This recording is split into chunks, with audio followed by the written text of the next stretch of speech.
to the China Talking Points China in Africa podcast. I'm Eric Olander.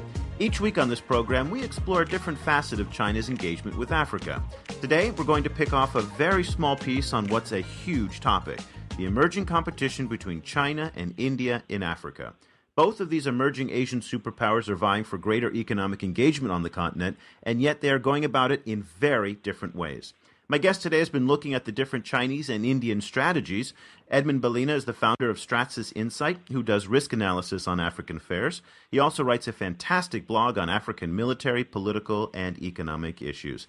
Edmund joins me on the line today from Washington. Edmund, thanks so much for being on the podcast. Good to be here. My pleasure. Let's get right into it. Give me the headline on the different strategies and the different approaches that the Indians and the Chinese are taking with respect to their engagement in Africa. Okay, China is a little bit more shrewd with this idea with African countries. It's mostly towards resources and when it gives aid, then no strings attached except to the Taiwan issue. While India is kind of lagging behind due to their political system. Within the consensus about foreign affairs, while China is just top-down decision-making. Now, when you look at this from an African perspective, and again, an African perspective is such a broad way of describing it because the agendas of different African countries vary so much from one another, but let's take some of the key African markets like the DR Congo, like Kenya and South Africa. As they're evaluating Indian and Chinese investments, what's going through their minds, do you think, in terms of looking at the differences and the threats and the opportunities with respect to both of these countries? I think most countries see it as beneficial relations with China so far, up to now, because it's mostly they get investments, cheap loans, and no requirements on how to proceed with their governments, compared to Western countries where when they're giving aid, they have to be required to do X, Y, and Z. While China's not too much anything required except the Taiwan issue, like I said before, and they get cheap imports, cheap goods like television, electronics, things like that. Whereas most Western goods tend to be more expensive, but better quality compared to Chinese goods. Now, how would you compare with the Chinese to the Indians? You've compared the Chinese to the West. What about Chinese to Indians? Well, Indian trade is not so much with the electronics. Like I said, China is the manufacturing powerhouse, while India is mostly towards software development in exports. So if that's in fact the case, then the whole, I've been misreading this issue then, because it seems like the scale of Chinese investments is dwarfing that of Indian in that respect. So you're seeing a lot in the Indian blogosphere and in the Indian press about really trying to take on China in Africa. But in fact, from what I'm hearing from you today, they're never going to really be direct competitors in that space. Not really. India is a bit too far behind to catch up in investments due to its economy. Its economy is closed off from foreign direct investment, which, unlike China gets about 40% of its GDP in foreign direct investment from Western companies, which tend to give Chinese startups and Chinese collaborations access to investment technology, while India is closed from foreign investment, which, in a sense, it lags behind. China has been getting investment since it began to open up in the 1970s, which allowed it to, build new roads, infrastructure, in technology. While India tends to limit foreign direct investment, and you can see it's really starting to hurt India right now, investing in Africa. You're originally from Uganda, where there was a large Indian population in the until the early 1970s, until Idi Amin expelled a considerable number. But there's still been a rather large Indian presence there.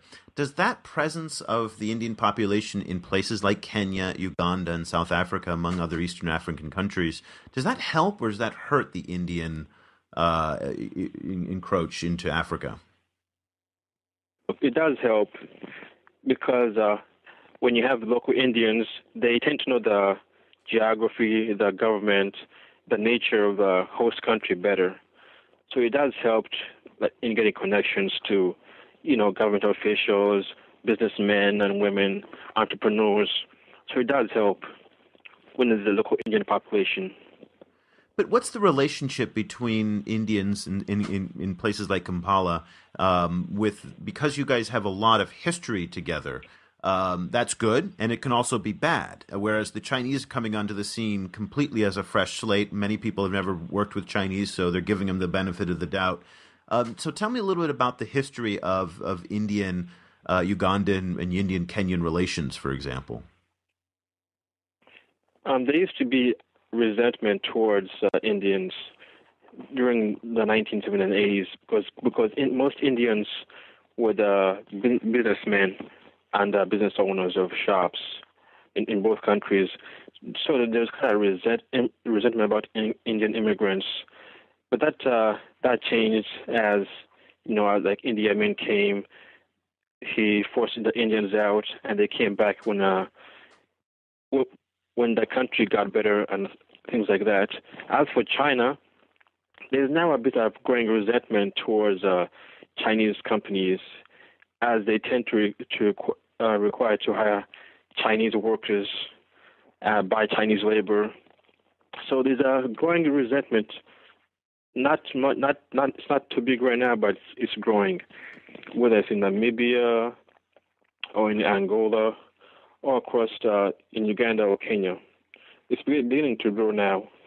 Yeah, you're seeing more and more hostility towards certain investment sectors that the Chinese are engaging in. What do you think the Chinese need to do in order to prevent this from getting out of control and really starting to affect their foreign policy in places like Africa? The first thing we do is hire local labor. That's the easiest they can do. They tend to give Chinese contractors to Chinese workers. So the best thing would be just hire locally. That's the best thing they can do to kind of put off the backlash. That's the easiest thing they can do. And okay, so if that's on the Chinese side, what do you see on the Indian side as being the biggest challenge that they would face?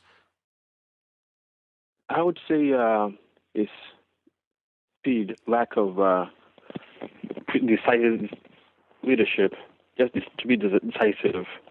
They tend to, Indian foreign policy is a mixed bag. Sometimes it's good, sometimes it's bad, because they require consensus, and they tend to have coalition governments. So that kind of slows down how fast they can make a decision. Well, the first thing they have to do is... Oh, Kim, go ahead. No, keep going. Yeah, they tend to be, like I said, behind China in making decisions due to their coalition governments.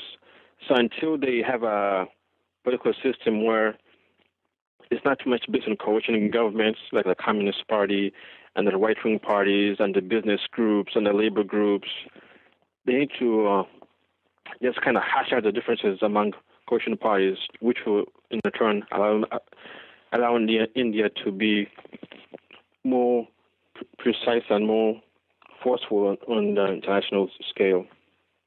Well, you bring up the differences in the political systems, and this is something that Indian bloggers and even an op-ed in the Hindustan Times spoke of, that India as a democracy can serve as a better example in Africa than China's authoritarian political model.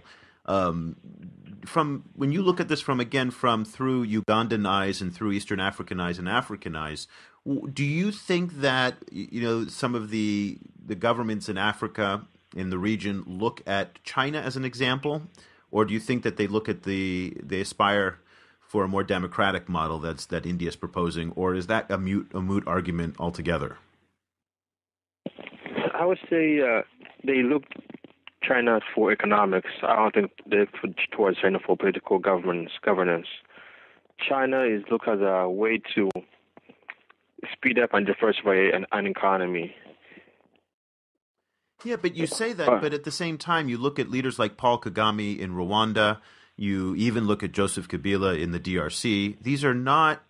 They like the idea that I get the impression of, retaining civil and political control and only expanding economic rights. It seems that China's, modernization without westernization model would be quite appealing to some of these more authoritarian rulers in Africa. Yeah, I would say so, but that's towards that generation of leaders. Compared to the new leaders who are upcoming, they're more geared towards democracy. But that is true towards these old leaders in the region. Well, who are some of the new leaders that you're thinking of? I would say like the man from South Africa, the party that's opposing the